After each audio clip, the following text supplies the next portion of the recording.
Arkadaşlar merhaba. Bugün Poyrazlar Gölü Tabiat Parkı'na gidiyoruz. Hazırsak başlayalım. Doğada yürümek sadece bir aktivite değil, insanın kendini iyileştirme yolculuğu aslında. Bu yolculukta insan bedenini güçlenir, zihni berraklaşır ve ruhu hafifletir. Bizler de hafta içinin stresli ve yoğun temposundan sıyrılmak için hafta sonu bu eşsiz noktalara gitmeye özen gösteriyoruz. Açıkçası Sakarya de bu kaçış için oldukça elverişli bir şehir. Çünkü hem yeşilliğin hem de maviliğin bol olduğu bir şehir. Bugün seçtiğimiz rotada yaklaşık 11 yıldır birçok kez gittiğimiz bir rota. Biz çocuklarla buraya gittiğimizde hem gölün kenarında yürüyüş yapıyoruz, hem ormanlık bölgede yürüyüş yapıyoruz, hem de mangalımızı yaparak günü noktalıyoruz aslında. Videoya bakıldığında Sakarya ilinde hiç mi trafik yok sorusu aklınıza gelebilir.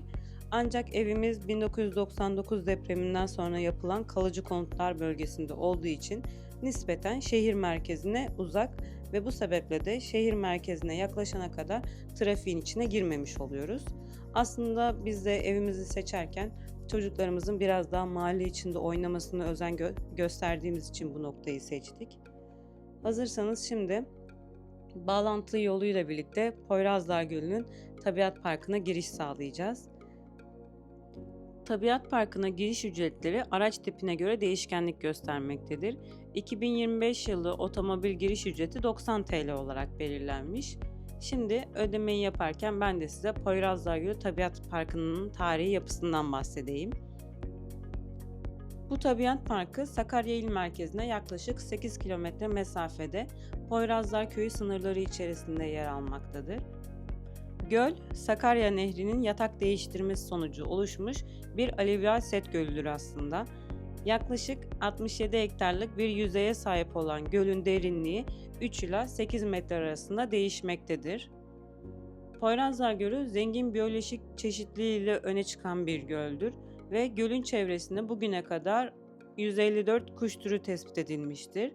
Ayrıca gölde tatlı su levreği, turna, sazan gibi balık türleri bulunmaktadır.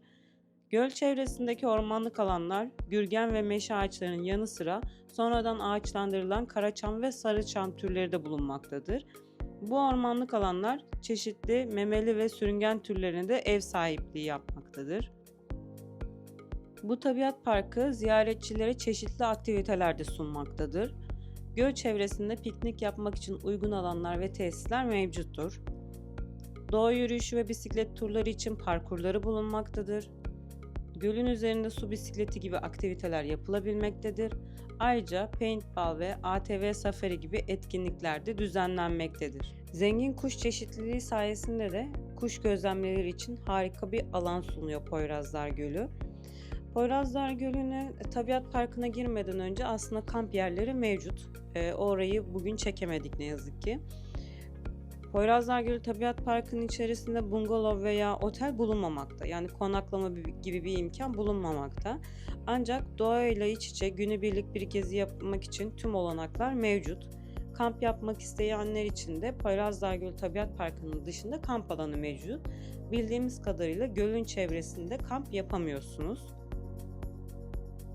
Bu tabiat parkı için size belirteceğimiz en önemli husus aslında yazın özellikle hafta sonlarının çok kalabalık olması.